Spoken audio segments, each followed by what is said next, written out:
ایک دن حضور سیر کرتے ہوئے باہر تشریف لے گئے۔ وہاں ایک قافلے نے پڑاؤ کیا ہوا تھا اور ان کے وہاں اونٹ چل رہے تھے۔ ایک سرخ رنگ کا اونٹ حضور کو پسند آ گیا۔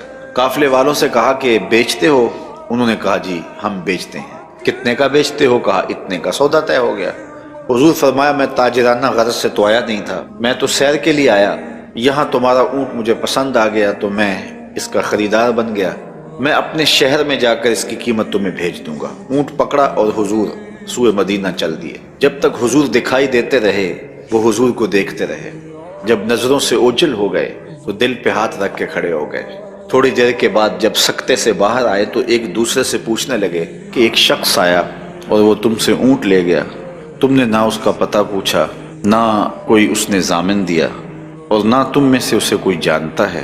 یار صاحب کی عقل پہ پردہ آ گیا، کسی نے اس کا پتہ پوچھ لیا ہوتا۔ ایک بولا یار جب وہ بات کرتا تھا اس کے منہ سے پھول جھڑتے تھے۔ دوسرا کہنے لگا جب وہ مسکراتا تھا تو سامنے والے پہاڑوں پہ عکس پڑتا تھا۔ ایک کہنے لگا میں تو اس کی آنکھیں ہی دیکھتا رہ گیا۔ کہا جو بھی ہوا تم اس کے حسن میں کھو گئے اور وہ اپنے حسن کا جادو جگا کے قیمتی اونٹ ہتھیا کے لے گیا۔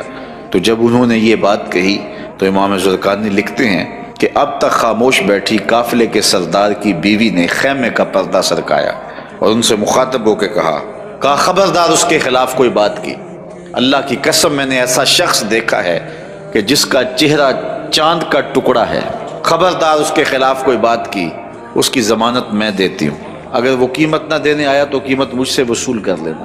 انہوں نے کہا اچھا تو اسے جانتی ہے؟ کہا واللہ میں بھی اسے نہیں جانتی۔